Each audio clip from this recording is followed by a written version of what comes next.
War and Peace, Book 3, Chapter 5, by Jessica A.C. Snyder. Chapter 5. They all separated, but, except Anatole, who fell asleep as soon as he got into bed, all kept awake a long time that night. "Is he really to be my husband, this stranger who is so kind? Yes, kind, that is the chief thing," thought Princess Mary, and fear, which she had seldom experienced, came upon her. She feared to look round. It seemed to her that someone was there standing behind the screen in the dark corner. And this someone was he, the devil, and he was also this man with the white forehead, black eyebrows, and red lips.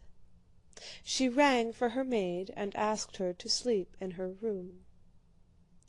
Mademoiselle Bourienne walked up and down the conservatory for a long time that evening, vainly expecting someone, now smiling at someone, now working herself up to tears with the imaginary words of her pauvre mère, rebuking her for her fall.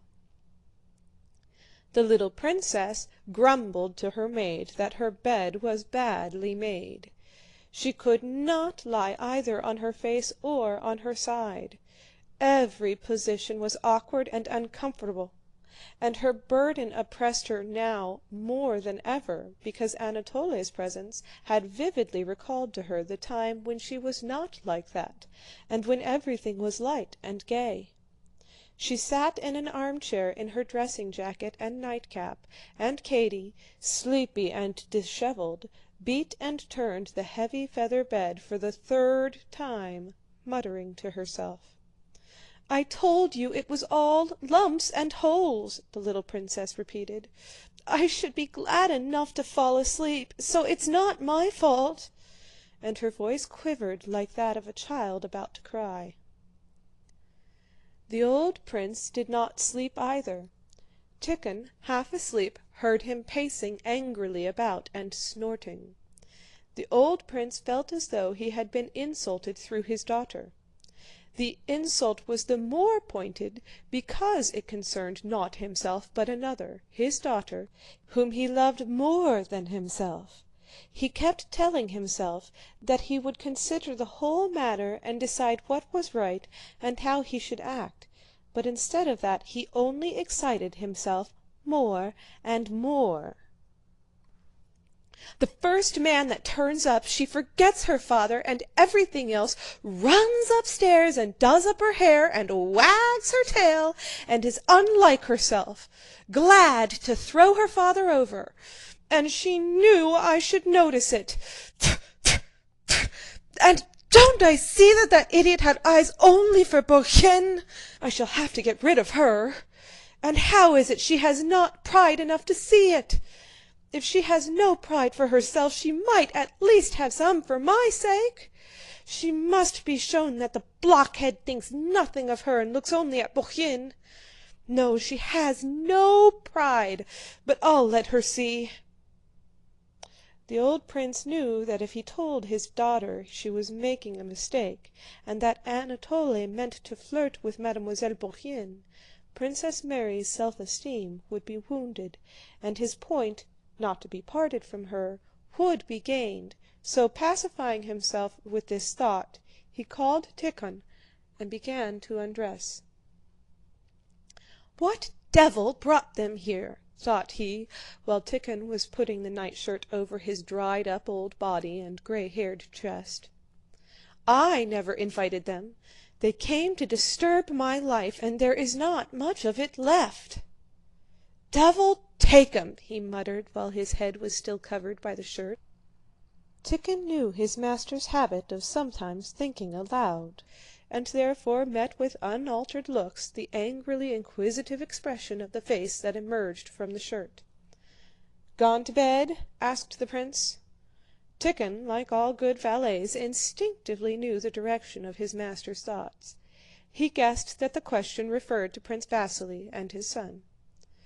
They have gone to bed and put out their lights, your excellency." "No good, no good!" said the prince rapidly, and thrusting his feet into his slippers and his arms into the sleeves of his dressing gown, he went to the couch on which he slept. Though no words had passed between Anatole and Mademoiselle Bourienne, they quite understood one another as to the first part of their romance, up to the appearance of the pauvre mère. They understood that they had much to say to one another in private, and so they had been seeking an opportunity since morning to meet one another alone. When Princess Mary went to her father's room at the usual hour, Mademoiselle Bourienne and Anatole met in the conservatory. Princess Mary went to the door of the study with special trepidation. It seemed to her that not only did everybody know that her fate would be decided that day, but that they also knew what she thought about it. She read this in Tikhon's face, and in that of Prince Vasíli's valet, who made her a low bow when she met him in the corridor carrying hot water.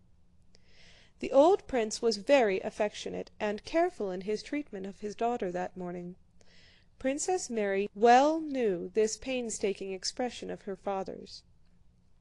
His face wore that expression when his dry hands clenched with vexation at her not understanding a sum in arithmetic, when rising from his chair he would walk away from her, repeating in a low voice the same words several times over. He came to the point at once, treating her ceremoniously. "I have had a proposition made me concerning you," he said with an unnatural smile. "I expect you have guessed that Prince Vasíli has not come and brought his pupil with him." For some reason Prince Bolkónski referred to Anatole as a pupil, "for the sake of my beautiful eyes. Last night a proposition was made me on your account, and as you know my principles, I refer it to you." "How am I to understand you, mon père?" said the princess, growing pale and then blushing. "How understand me?" cried her father angrily. "Prince Vasíli finds you to his taste as a daughter-in-law and makes a proposal to you on his pupil's behalf. That's how it's to be understood. How understand it? And I ask you..." "I do not know what you think, father," whispered the princess. "I? What of me? Leave me out of the question. I'm not going to get married. What about you? That's what I want to know." The princess saw that her father regarded the matter with disapproval, but at that moment the thought occurred to her that her fate would be decided now or never. She lowered her eyes so as not to see the gaze under which she felt that she could not think but would only be able to submit from habit, and she said, "I wish only to do your will, but if I had to express my own desire..." She had no time to finish. The old prince interrupted her. "That's admirable!" he shouted. "He will take you with your dowry and take Mademoiselle Bourienne into the bargain. She'll be the wife while you..." The prince stopped. He saw the effect these words had produced on his daughter. She lowered her head and was ready to burst into tears. Now then, I'm only joking," he said. "Remember this, princess. I hold to the principle that a maiden has a full right to choose. I give you freedom. Only remember that your life's happiness depends on your decision. Never mind me." "But I do not know, father." "There's no need to talk. He receives his orders and will marry you or anybody, but you are free to choose. Go to your room, think it over, and come back in an hour and tell me in his presence yes or no. I know you will pray over it. Well, pray if you like, but you had better think it over. Go. Yes or no, yes or no, yes or no!" he still shouted when the princess, as if lost in a fog, had already staggered out of the study. Her fate was decided and happily decided, but what her father had said about Mademoiselle Bourienne was dreadful. It was untrue to be sure, but still it was terrible, and she could not help thinking of it. She was going straight on through the conservatory, neither seeing nor hearing anything, when suddenly the well-known whispering of Mademoiselle Bourienne aroused her. She raised her eyes, and 2 steps away saw Anatole embracing the Frenchwoman and whispering something to her. With a horrified expression on his handsome face, Anatole looked at Princess Mary, but did not at once take his arm from the waist of Mademoiselle Bourienne, who had not yet seen her. "Who's that? Why, wait a minute," Anatole's face seemed to say. Princess Mary looked at them in silence. She could not understand it. At last Mademoiselle Bourienne gave a scream and ran away. Anatole bowed to Princess Mary with a gay smile, as if inviting her to join in a laugh at this strange incident, and then, shrugging his shoulders, went to the door that led to his own apartments. An hour later Tíkhon came to call Princess Mary to the old prince. He added that Prince Vasíli was also there. When Tíkhon came to her, Princess Mary was sitting on the sofa in her room, holding the weeping Mademoiselle Bourienne in her arms and gently stroking her hair.